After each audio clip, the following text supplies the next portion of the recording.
Hello दोस्तों, स्वागत है आप सभी का माय पीस स्टडी के यूट्यूब चैनल पर। आज की क्लास में हम पर्यावरण संस्थाएं एवं उनसे संबंधित कुछ बहुत ज़रूरी बातें, जैसे कि वो उनकी स्थापना कब हुई थी, उनके कार्य क्या होते हैं, ये सब जानेंगे। तो चलिए आज की क्लास स्टार्ट करते हैं। फर्स्ट हमें दिया गया संयुक्त राष्ट्र पर्यावरण कार्यक्रम यूनाइटेड नेशंस इन्वायरमेंट प्रोग्राम्स की स्थापना कब हुई थी। तो संयुक्त राष्ट्र पर्यावरण कार्यक्रम की स्थापना हुई थी वर्ष 1972 ईस्वी में।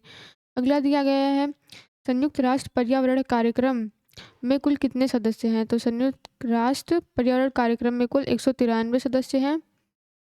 नेक्स्ट दिया गया है संयुक्त राष्ट्र पर्यावरण कार्यक्रम का मुख्यालय कहाँ है। तो इसका मुख्यालय है नैरोबी, केन्या में।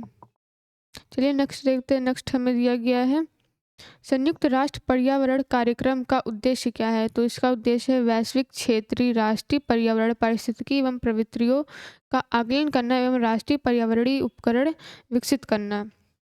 अगला हमें दिया गया आयुसी सॉरी एक मिनट। नेक्स्ट हमें दिया गया IUCN international union for convention of nature की स्थापना कब हुई थी। तो IUCN की स्थापना हुई थी अक्टूबर 1948 ईस्वी में। अगला हमें दिया गया है IUCN का मुख्यालय कहाँ है। तो IUCN का मुख्यालय स्थित है ग्लैंड, स्विट्जरलैंड में। नेक्स्ट दिया गया है हमें IUCN में कुल कितने सदस्य हैं। तो इसमें कुल 1300 सदस्य हैं। नेक्स्ट दिया गया है IUCN का उद्देश्य क्या है। तो IUCN का उद्देश्य यह है कि यह प्राकृतिक संरक्षण तथा प्राकृतिक संसाधनों के सतत उपयोग के लिए क्षेत्र में कार्य करता है। नेक्स्ट देखते हैं। नेक्स्ट हमें दिया गया है वन्य पादप एवं जंतुओं की संकटपन प्रजातियों के व्यापार पर अंतर्राष्ट्रीय अधिसमय या वाशिंगटन कन्वेंशन की स्थापना कब हुई थी। तो इसकी स्थापना हुई थी वर्ष 1973 ईस्वी में। 10वां क्वेश्चन दिया गया है हमें वन्य पादप एवं जंतुओं की संकटपन प्रजातियों के व्यापार पर अंतर्राष्ट्रीय अधिसमय या वाशिंगटन कन्वेंशन का मुख्यालय कहाँ है।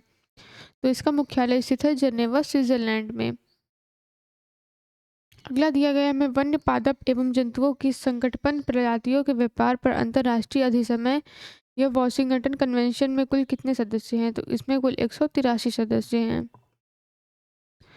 अगला हमें दिया गया है वन्य पादप एवं जंतुओं की संकटपन प्रजातियों के व्यापार पर अंतर्राष्ट्रीय अधिसमय CITES या वाशिंगटन कन्वेंशन का उद्देश्य क्या है। तो हमें इसका उद्देश्य बताना है।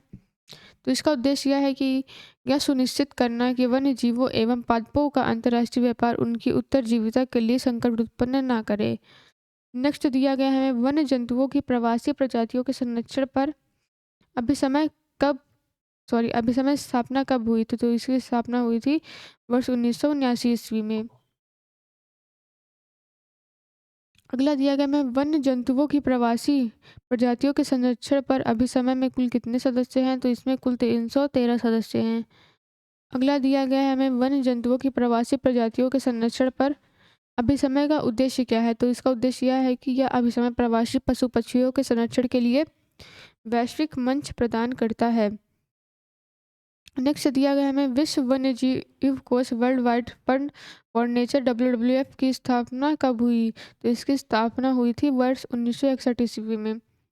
अगला दिया गया हमें विश्व वन्यजीव कोष में कुल कितने सदस्य हैं। तो इसमें कुल 100 सदस्य हैं। अगला दिया गया है विश्व वन्यजीव कोष का मुख्यालय कहाँ है। तो WWF का मुख्यालय है ग्लैंड, स्विट्जरलैंड में। अगला क्वेश्चन दिया गया हमें विश्व वन्य कोष का उद्देश्य क्या है। तो इसका उद्देश्य यह है कि यह पर्यावरण संरक्षण, शोध एवं पुनर्स्थापना के लिए कार्य करता है।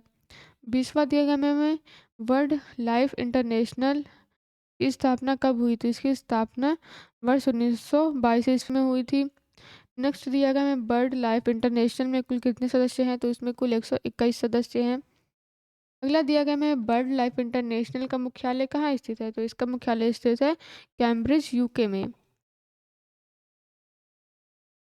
नेक्स्ट देखते हैं। नेक्स्ट दिया गया है हमें बर्ड लाइफ इंटरनेशनल का उद्देश्य क्या है। तो इसका उद्देश्य यह है कि यह पक्षियों एवं उनके आवास के संरक्षण करके जैव विविधता का संरक्षण करता है।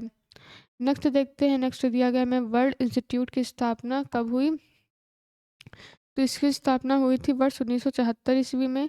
अगला दिया गया हमें वर्ल्ड इंस्टीट्यूट का मुख्यालय कहाँ है। तो इसका मुख्यालय है वाशिंगटन, DC में। अगला दिया गया हमें वर्ल्ड इंस्टीट्यूट का उद्देश्य क्या है। तो इसका उद्देश्य यह है कि पौष्टिक भोजन एवं नवीकरणीय ऊर्जा तक सार्वभौमिक पहुंच सुनिश्चित करना, यह उद्देश्य है वर्ल्ड इंस्टीट्यूट का। प्रश्न 27 दिया गया हमें, ग्रीन पीस की स्थापना कब हुई? तो ग्रीन पीस की स्थापना हुई थी वर्ष 1971 ईस्वी में। 28वां क्वेश्चन दिया गया हमें, ग्रीन पीस का मुख्यालय कहाँ स्थित है? तो ग्रीन पीस का मुख्यालय स्थित है वेजिंगटन, नीदरलैंड में। नेक्स्ट दिया गया है, ग्रीन पीस का उद्देश्य क्या है? तो ग्रीन पीस का उद्देश्य है कि यह वैश्विक पर्यावरणीय मुद्दों जैसे कि जलवायु परिवर्तन, नवीकरणीय अनुनांशिक अभियांत्रिकी पर ध्यान केंद्रित करता है। 30वां क्वेश्चन दिया गया है हमें, वेटलैंड्स इंटरनेशनल की स्थापना कब हुई? तो इसकी स्थापना हुई थी वर्ष 1966 ईस्वी में। अगला देखते हैं, अगला हमें दिया गया हमें, वेटलैंड्स इंटरनेशनल का मुख्यालय कहाँ है? तो इसका मुख्यालय है वेजिंगटन, नीदरलैंड में। तो ये पूछ रहा है हमसे, वेटलैंड इंटरनेशनल का उद्देश्य क्या है? तो वेटलैंड इंटरनेशनल का उद्देश्य यह है कि यह आर्द्र भूमियों के क्षरण को रोकने एवं नष्ट आर्द्र भूमियों को पुनः पुनर्व्यवस्था में लाने के लिए कार्य करता है। नेक्स्ट देखते हैं, नेक्स्ट हमें दिया गया है, रॉटरकॉम कन्वेंशन की स्थापना कब हुई? तो इसकी स्थापना हुई थी वर्ष 1968 ईस्वी में। अब हमें बताना है कि रॉटरकॉम कन्वेंशन में कुल कितने सदस्य हैं? तो इसमें कुल 157 सदस्य हैं। 35 दिया गया है हमें, रॉटरकॉम कन्वेंशन का मुख्यालय कहाँ स्थित है? तो इसका मुख्यालय स्थित है रॉटरकॉम, नीदरलैंड्स में। नेक्स्ट दिया गया है हमें, रॉटरकॉम कन्वेंशन का उद्देश्य क्या है? तो इसका उद्देश्य यह है कि यह मानव स्वास्थ्य एवं पर्यावरण को हानिकारक प्रभाव से सुरक्षा पक्षकार राष्ट्रों के मध्य हानिकारक अपशिष्टों के अंतर्राष्ट्रीय के संबंध में व्यापार पर सहकारी प्रयासों पर बल देना।